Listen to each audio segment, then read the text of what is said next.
La bénédiction accomplie dans le grand prêtre céleste, Nombre 6,24 à 26, que l'Éternel te bénisse et te garde. Que l'Éternel fasse briller son visage sur toi et t'accorde sa grâce. Que l'Éternel tourne son visage vers toi et te donne la paix. Ce passage est l'une des plus belles bénédictions de toute l'Écriture. Aujourd'hui encore, de nombreux pasteurs l'emploient à la fin du culte comme bénédiction finale. Cependant, dans l'Église contemporaine, la bénédiction la plus représentative demeure celle de l'apôtre Paul. 2 Corinthiens 13,13. Que la grâce du Seigneur Jésus-Christ, l'amour de Dieu et la communion du Saint-Esprit soient avec vous tous. L'amour mystérieux de Dieu s'est manifesté dans la grâce que Jésus-Christ nous a accordée. Puis, c'est par l'œuvre d'union du Saint-Esprit que cet amour et cette grâce révélée deviennent effectifs dans notre vie. À la lumière du Nouveau Testament, certains exégètes ont vu dans la bénédiction de Nombre 6 une annonce trinitaire. Le verset 24 évoquerait la bénédiction du Père, le verset 25 la grâce du Fils, et le verset 26 la paix donnée par le Saint-Esprit. Cependant, si l'on replace cette bénédiction dans son contexte, on constate qu'il s'agit des paroles que Dieu adresse à Moïse pour Aaron et ses fils, appelés à devenir les grands prêtres d'Israël. Cette bénédiction est donc la bénédiction sacerdotale que le grand prêtre devait prononcer sur le peuple au nom de Dieu. Cela montre clairement que Dieu désirait faire parvenir sa bénédiction à son peuple par l'intermédiaire des grands prêtres.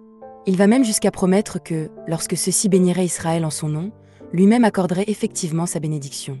Nombre 6,27, c'est ainsi qu'ils mettront mon nom sur les Israélites, et moi, je les bénirai.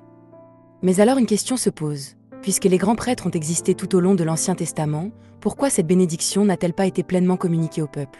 La réponse ne réside pas dans une défaillance de la parole de Dieu, mais dans la faiblesse des grands prêtres eux-mêmes. Eux aussi étaient des hommes pécheurs.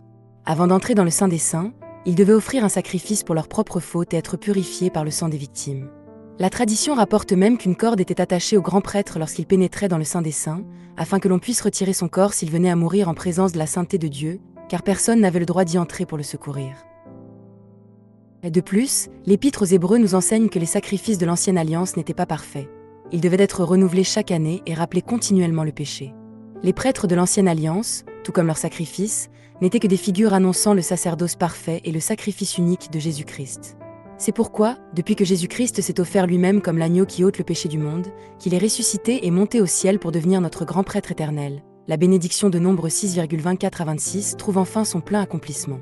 Désormais, la grâce du Christ, l'amour et la bénédiction du Père, ainsi que la paix donnée par le Saint-Esprit sont véritablement répandues sur ceux qui lui appartiennent. Pourtant, combien de personnes vivent encore sans goûter à cette bénédiction céleste pourtant déjà offerte? Que cette réalité nous conduise à éprouver une sainte compassion pour nous-mêmes et pour ceux qui nous entourent. Par la grâce de Jésus-Christ, nous recevons la consolation venue du ciel.